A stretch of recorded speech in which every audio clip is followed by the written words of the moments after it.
Boom, what up guys? So check this out. Myself, like many other gun guys, have been on a journey to find the one holster to rule them all. You know what I mean? Like, what is the best, most effective, like, what's the cat's pajamas? What's gonna be the final move, the kibosh for my CCW game? And, well, while I will say, I don't know what the one holster to rule them all is, I will say I've learned a lot of things on my journey, and I've got some considerations for you guys going on a journey with me if you're looking for a new holster. Boom. So check it out. My journey to find the one holster to rule them all.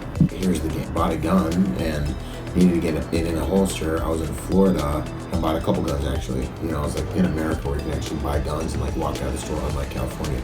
It was a pretty awesome experience. Got those guns and grabbed a leather holster. I forget who makes it. And it was like a wire mouth with like just a brown leather case, which was totally cool, and it worked great at first until I went to the range with it. And I went to the range with it. We were doing drills where holstering, reholstering, and holstering and reholstering, and then I started to realize like, reholstering appendix with this soft holster is like ultra problematic because it doesn't like keep space. Like with this holster, when you're putting the weapon in there, it keeps space. It doesn't close no matter how much pressure's on it, so you can slide the weapon back in without having to worry about the trigger getting engaged by anything. So we're all clear. But this holster is always this shape, no matter what. So if you have like a cloth holster, it'll close on you once your belt starts putting pressure on it, and that can cause something to get into your trigger guard and mess with your trigger, and it can be ultra problematic when you're closing your weapon near your balls. So that was kind of a huge consideration. So needless to say, I was like, I gotta get serious about this. I got away from the soft holsters really quickly, and I evolved into these plastic holsters for inside the waistband. I did do like, your outside of the waistband side carry stuff, but I've always been a believer in appendix pretty much since the beginning of my CCW experience. So I guess I won't go into that too much because that's another video. Now I'm sitting here, I'm at appendix, and I'm trying to figure out what is the cat's pajamas. For me, I've got a little bit of a gut, right? So I'm not the skinniest, sexiest dude. I'm still pretty sexy despite the gut. But it became very apparent to me after trying a few holsters out that I needed something to aid in pushing the butt of the weapon into my pants and into my stomach to help me with concealability. And I have a pretty good, my build is decent for concealing a weapon. I have decent lats that give me a bunch of hang if I want to go, 5 o'clock or anything crazy like 4 o'clock or anything like that. Or even at the 3 o'clock if I want to. But that's a little harder, obviously. But with appendix, it really helps if the flat of your stomach is the bed. I found out really quickly that I needed a holster with a fin that pushes the weapon into my stomach, and that gave me much more concealability. So I went with one of T-Rex's holsters, and this is what they call the Raptor Claw, and this Raptor Claw actually pushes the holster into your stomach, uses your belt to push the holster into your stomach, and it was one of the most concealable holsters for me.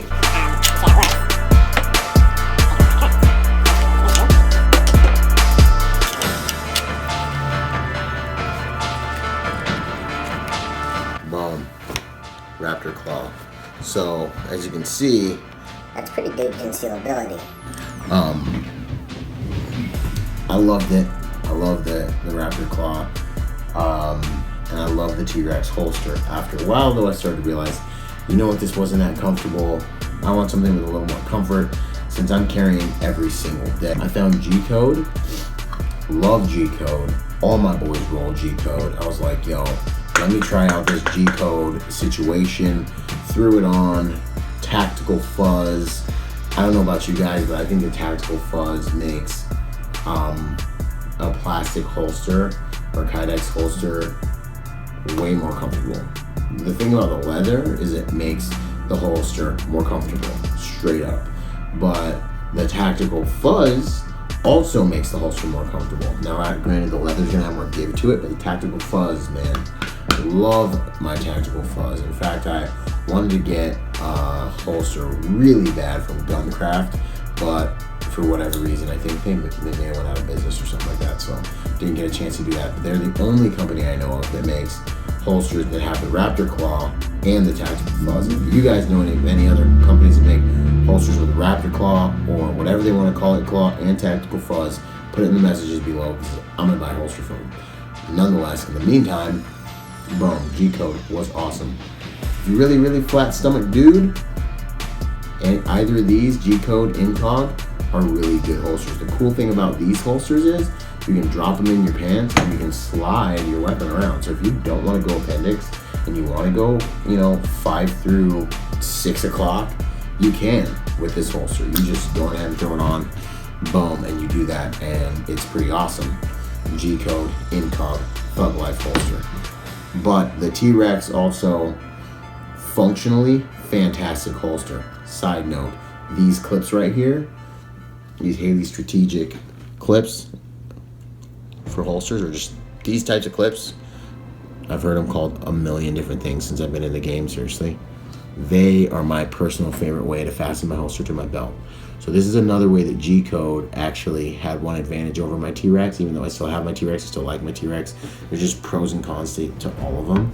Is sometimes when drawing this holster, this type of clip, I don't know if you can see it, but it won't get the traction it needs because my button sometimes can cause it to slip, or various things can cause it to slip. So this type of holster sometimes can be less secure when I need my weapon. Whereas these clips right here,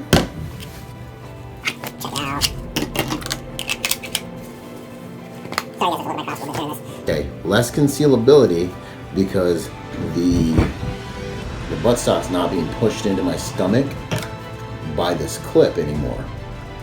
But I can still rock it pretty good, pretty easily, and pretty comfortably. Okay, with regards to my holster moving, these clips right here, they don't go anywhere. Ever. They're awesome. Boom. So these clips right here make sure that you never pull your holster and your gun out at the same time.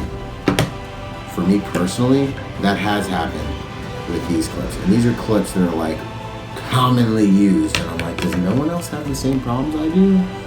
What's going on? So I've been wondering that forever. And maybe no one does. Maybe other people just don't, but I do. Then, here comes this kind of like movement, of holsters that I figured I'd try out. And it's your holster with the Mag Caddy attached. Now I got one of these from G-Code as well, to rock with my 1911. Totally dig it. It actually helped me conceal my 1911 Pro Carry 2 pretty easily, so that was tight. But these guys right here, this is what I'm wearing right now, trying it out, seeing what I think about it. Back to T-Rex. The thing I like about this holster is it's got the little fin, the Raptor Claw, and it's got the clips, the clippity clips, but I don't know if they're called Haley Strategic clips now because now they've got a T-Rex on them, so, ooh. Boom, but you also have your extra mag right here. Now, for me, the ham sandwich is always to have extra rounds because I live in California where they've effectively made sure that good guys only have 10 rounds in their magazine at any given time. So I have to plan for meeting a bad guy who's obviously going to be a law-abiding citizen, but he will have 15 to 16 rounds in his weapon, and I'll only have 10. So I have to always carry spare mags, especially if I'm working, right? So I'm not even going to 7-Eleven unless I have the right amount of mag. Because, like I said, I'm not going to have to reload twice as much as a self-respecting bad guy, right? So as you can see with this one, concealability is great. Draws good every single time. Draws are clutch. The weapon's more stable, you know. And so that's about as far as I've gone. But with that having been said, leading into kind of my next video, EDC. You know, what is the EDC game? What is the EDC aim?